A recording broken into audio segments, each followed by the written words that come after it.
Hello guys, it's Genevieve Tabeli Norman. Nagsimula na yung autumn sa amin guys. Yung mga tanim ko, nabuhay pa sila. Itong pelargon ko, andyan pa sila, still alive.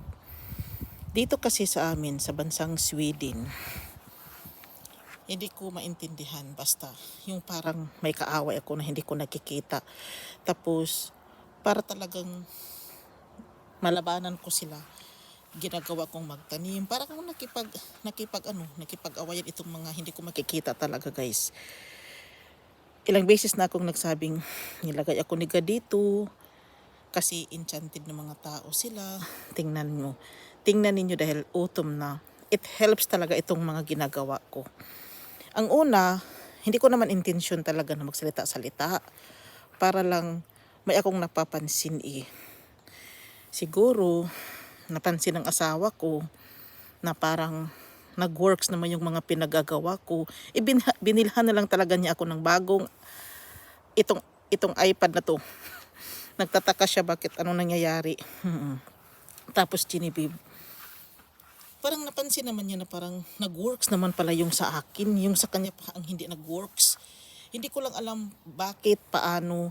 Basta naramdaman ko na lang na lumabas ako, mag-video ako, kung ano-ano na lang talaga guys ang maisip ko, kung ano talagang napupunta sa utak ko. Huwag kayong mag-alala guys, it's safe naman tong mga pinagsasabi ko. Sa amin naman tong lugar na kinuhanan ko ng video. Kasi kapag sa kanila talaga ako mag-video, magwala talaga yung mga Swedish guys. Kaya siguro natanggal na lang yung sa inyo kasi parang ninahakaw nyo yung mga video ninyo para lang yung views nyo tumaas. Nag-autumn na kasi siya guys, kaya pangit na siya. Mga totoo kasi sila, namatay na sila guys. Tingnan nyo. Nung nagpicture ako nung una, ang ganda-ganda nila. Ngayon nawala na yung ano ko dyan. Bigla na lang na-erase yung ano ko dyan. Biglang nawala yung plastic kong ninakaw na sino nagnakaw nun, iwan ko. Parang may sumusunod talaga sa akin Kaya ako napabidyo. Hindi nyo naman maintindihan itong mga pinagsasabi ko.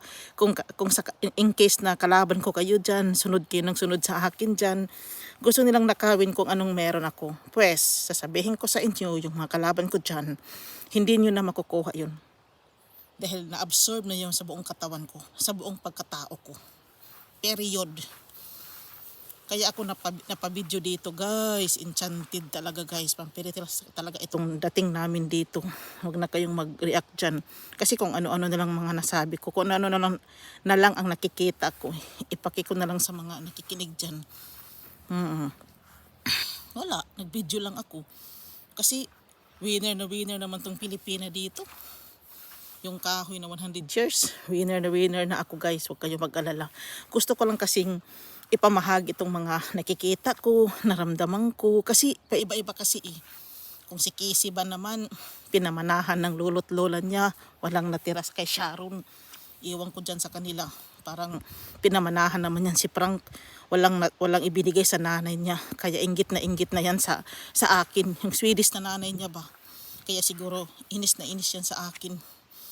Yung sabi ko sa iyo na dito ako nagmuni-muni talaga guys sa bahay na ito. Hindi ko pwedeng pasukin dahil may mga gamit. Baka mapagkamalan akong magnanakaw. May nagrinta kasi dyan. May nagririn kasi dyan. Tapos wala na siya. Hindi na siya tumira dyan dahil yung boyfriend daw niya. Matatanda naman sila. Nag-boyfriend pa talaga siya. Hindi naman siya maganda. Dry pa nga siya Pilipina kasi ako guys. Parang napapansin ko na lang ang mga tao dito. Tingnan nyo yung dahon guys. Tingnan nyo. Autumn na kasi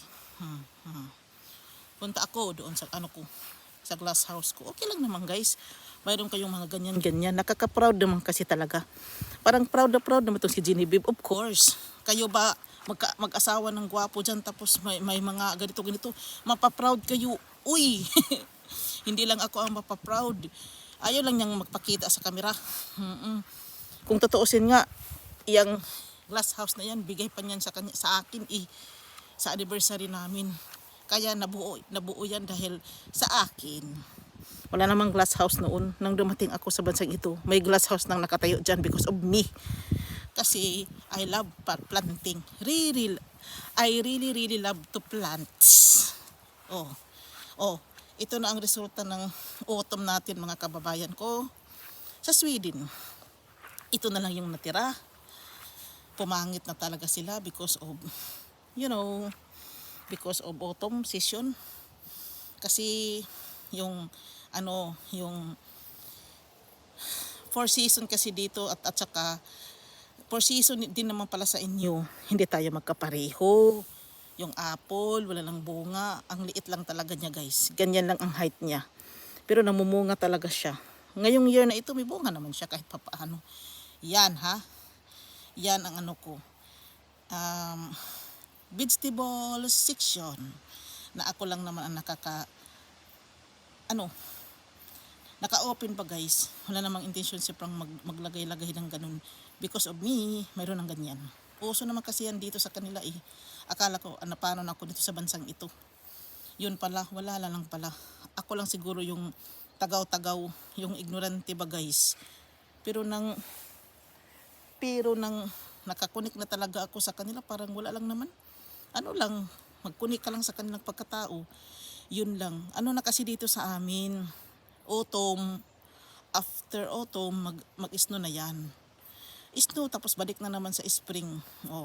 Mag-antay. Mag-antay na mag-spring, summer. Pabalik-balik lang. Sige guys, dito lang ako. Maraming salamat. Bye.